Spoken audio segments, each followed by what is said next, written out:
Olá pessoal, tudo bem?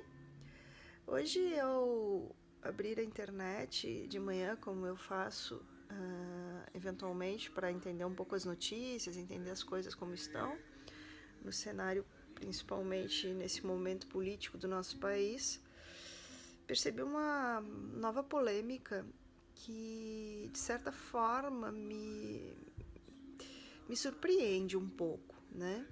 Trata-se de um comercial de uma grande marca de cosméticos brasileira, um comercial para o Dia dos Pais, que retrata uma família afrodescendente. Os comentários a respeito desse comercial são tão surpreendentes que me levaram a fazer esse vídeo, né? Como o canal ele tem esse objetivo da gente olhar a realidade sob uma luz védica, eu queria falar um pouquinho aqui a respeito de como é que a gente pode interpretar essa questão da diversidade com um olhar védico, ou seja, sob uma lente védica. Né? Para fazer isso, a gente precisa contextualizar um pouquinho a situação. Então, quando nós formos olhar a respeito da cosmologia védica, a gente vai entender que existe uma situação, existe uma realidade que deu origem a todas as coisas e que está num estado imanifesto. Essa realidade se chama avyakta, né? É uma realidade não manifestada. Né? Nessa realidade não manifestada, nesse avyakta, existem alguns elementos que compõem essa realidade. O primeiro elemento que a gente pode, do qual a gente vai falar, tem vários nomes dependendo da linha que está fazendo esse estudo, mas vocês podem vê-lo sendo chamado de Purusha, de Paramatma, enfim, Brahman, né? Muito comum ser chamado de Brahman. Essa energia, essa realidade chamada Brahman, ela é a origem de todas as coisas, ou seja, tudo o que existe manifestado nesse universo material vem desta realidade. Ou seja, não existe nada aqui que eu possa olhar, que eu possa tocar, que eu possa sentir, que não venha dessa realidade. Independente de nós acharmos essa coisa ou essa situação boa ou ruim no nosso julgamento, ela vem da mesma origem. Tá?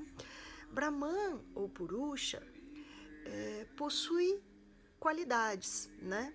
E quais são as qualidades de Brahman? Então, Brahman é Satitananda. O que quer dizer isso? Satitananda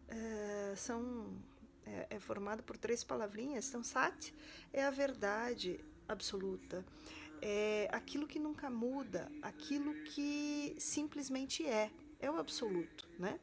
Chit é a consciência desse absoluto, é a realização dessa consciência e dessa verdade imutável. E Ananda, bem-aventurança, né? Então, essa energia, esse Brahman, ele é Satitananda, ou seja, é a verdade absoluta, é a consciência de tudo e é a bem-aventurança, a felicidade profunda. Essa realidade chamada Brahman, ela é imutável, ou seja, ela não é o Deus para quem a gente ora e pede: preciso me curar dessa doença, estou muito precisando de um carro, preciso que o meu filho passe no vestibular. Não é para essa realidade que a gente faz essas orações, justamente porque esta realidade é imutável, ou seja, ela não se afeta por nada. Ela não vai então se afetar pelas nossas preces ou pelas nossas orações, enfim. Tá? Então esse é o primeiro elemento que compõe o Avyakta. O segundo elemento que compõe o Avyakta se chama de Prakruti. A Prakruti é como se fosse a origem de toda a matéria, ou seja, é como se ela fosse uma forma, né? Como se ela fosse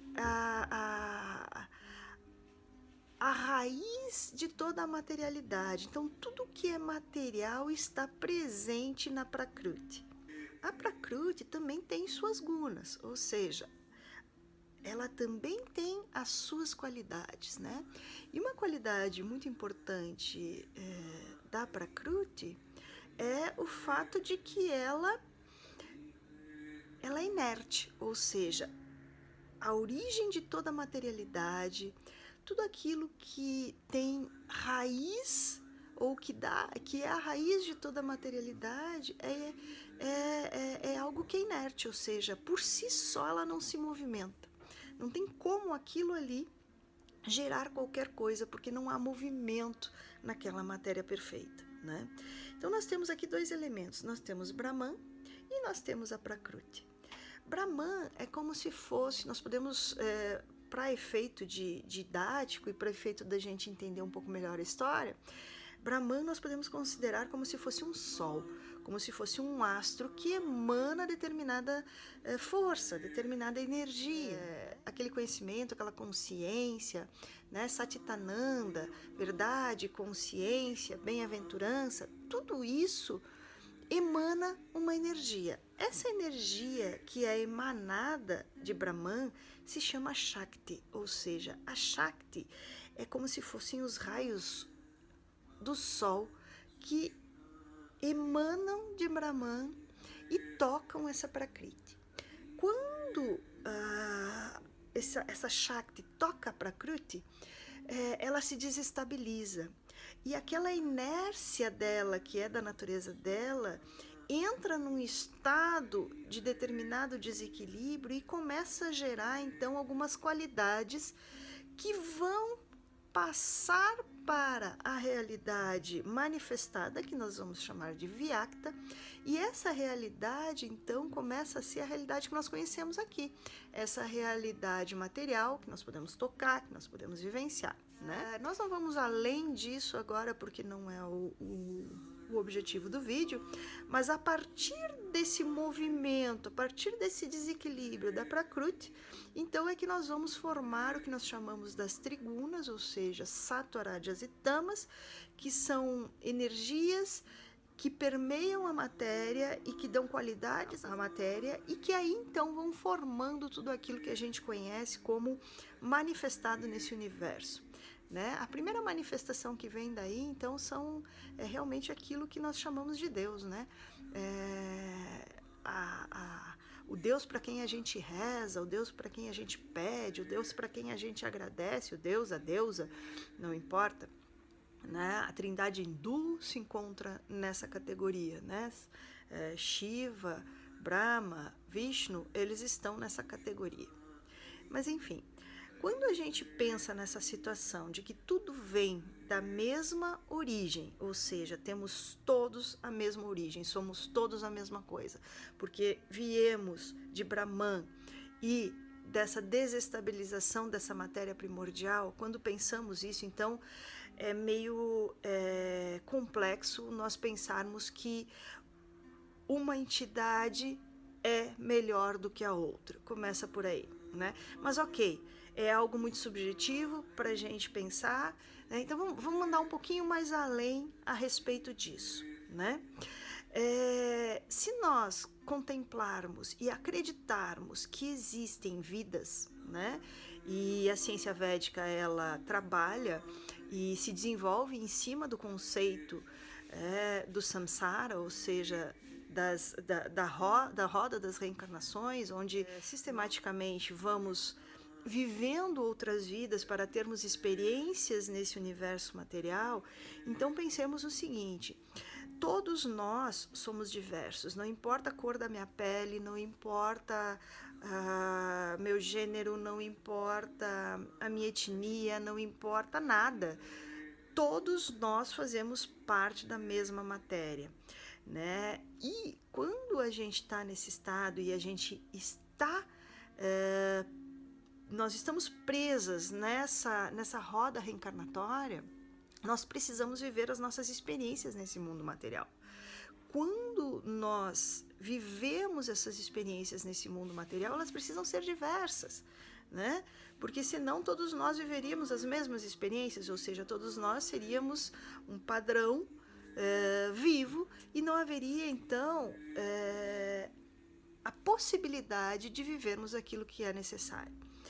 Se pensarmos assim, então, é preciso que haja a experiência do branco, é preciso que haja a experiência do índio, é preciso que haja a experiência do homossexual, é preciso que haja a experiência animal, é preciso que haja a experiência vegetal, para que todos os seres possam cumprir as suas funções e caminhar na sua evolução até que compreendam novamente que são uma única realidade, ou seja, eu não passo como se fosse pouco, mas eu não passo daquela minha origem, ou seja, eu sou Brahman. E essa é o objetivo de toda a ciência védica, seja ela o yoga, o Vastu Shastra, o Ayurveda, a meditação, qualquer braço védico vai ter o objetivo de fazer com que nós percebamos novamente quem somos, ou seja, nós somos aquela realidade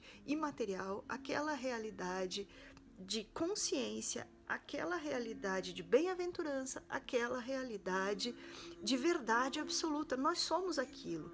E o nosso objetivo nessa roda toda de reencarnes é realmente perceber isso, viver essas experiências materiais para que possamos perceber isso. É simples.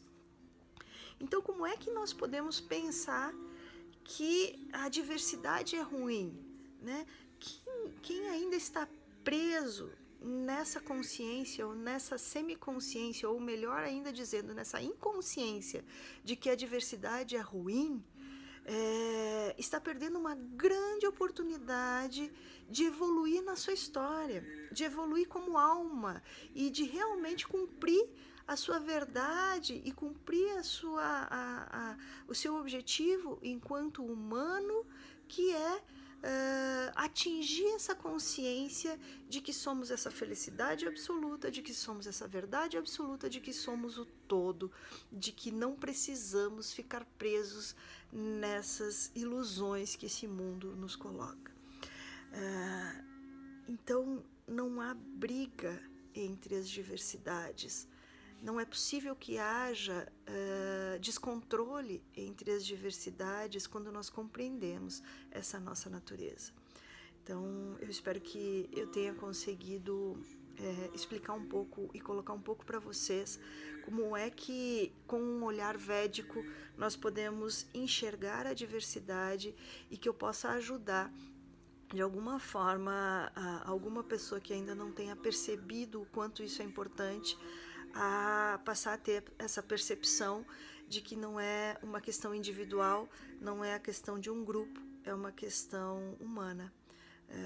Nós aceitarmos todas as possibilidades que esse universo material nos apresenta, porque é nisso que está a raiz da nossa evolução. Namaskar.